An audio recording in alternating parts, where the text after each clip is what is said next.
Welcome back. In this session, we dive into the coding technicals of autoregressive moving average models. We will be using ARIMA function from Python stats model library.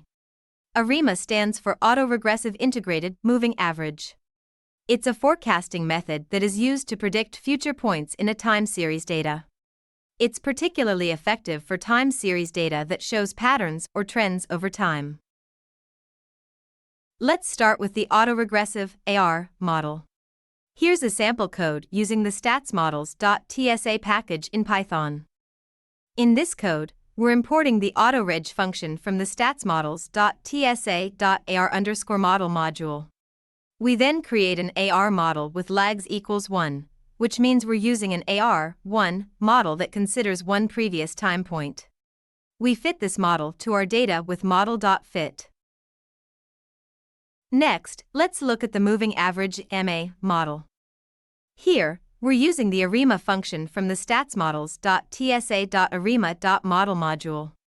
Despite the name, ARIMA can be used to create an MA model when we set the first two parameters of the order argument to 0, and the third parameter to the order of our MA model. In this case, we're creating an MA1 model. Finally, let's look at the autoregressive moving average ARMA model. Again, we're using the ARIMA function. This time, we're setting the first and third parameters of the order argument to create an ARMA1 model, which considers both one previous time point and one previous error term.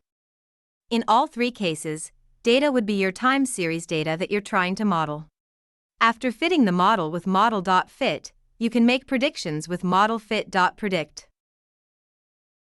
In the context of an ARIMA model, the order is specified as a tuple of three parameters, P, D, Q. P is the order of the autoregressive part, AR.